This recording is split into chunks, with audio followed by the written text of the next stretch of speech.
Hi there, this is the Bare Essentials, episode number 7. Last week we concluded by looking at the second temptation of Jesus, where the devil quoted a Bible verse to him and Jesus quoted a Bible verse back. It was about jumping off the temple and putting God on trial.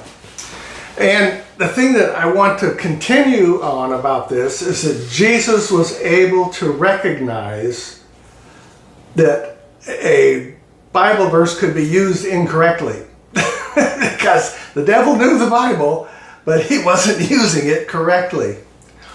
Over the thousands of years that Christians have tried to follow God, follow Christ, we've had a Bible, right? We have a Bible, and we say that this is a Bible-based church. That means we think this is the authority of God in our lives, and we read it, and we study it, and we preach about it, we teach it and talk about it. And what we do, we develop religion, which is a group of beliefs and practices based on the book. The problem is that everyone's using the same book and they're ending up with different beliefs and practices. I had a fellow that told me that in Ephesians 2:2, it says that Satan is the prince and the power of the air. So he says, well, I'm not listening to the radio or the television because it's sent over the airwaves. So maybe he changed his mind now because it comes on cable, right? And it comes through the internet rather than over the air. Well, I don't know. It comes on the landline.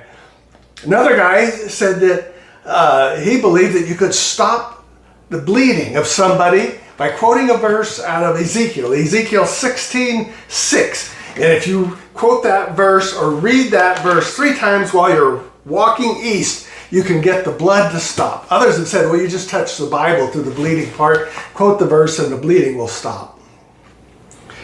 There's a fellow named Harold Camping that was a radio preacher in Oakland and close to the area that I grew up. And he claimed that he knew the Bible through and through. He knew everything about it, and that all the churches in the world were wrong because they weren't really following the Bible. And so he said the end of the world is going to be May 21st, 2011. We're still here.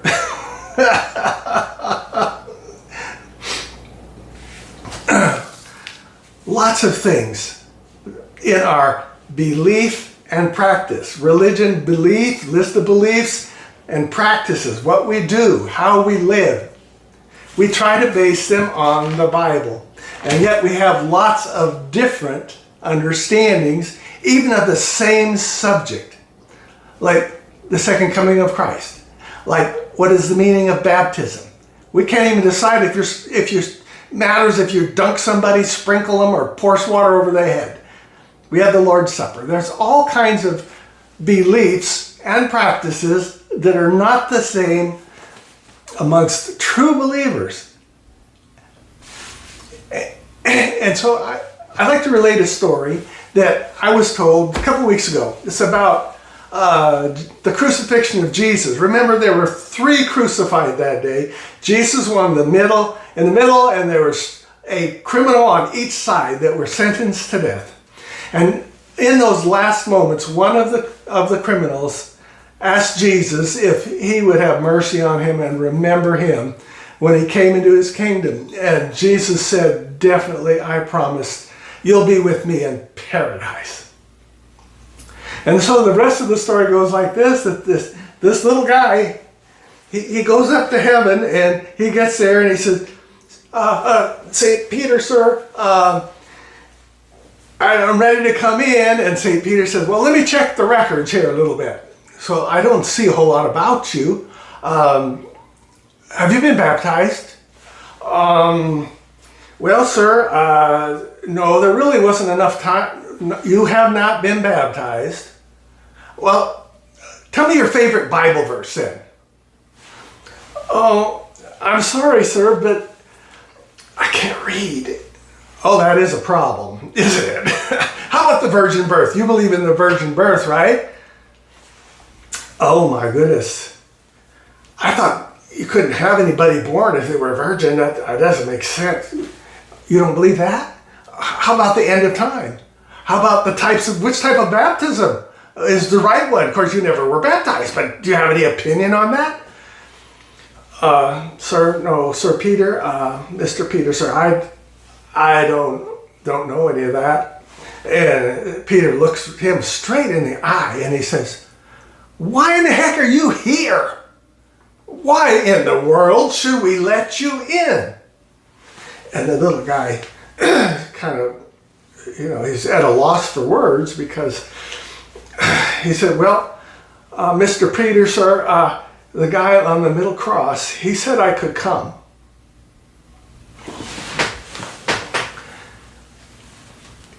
If the guy on the middle cross doesn't say you can come, all the religious beliefs and practices don't mean a thing.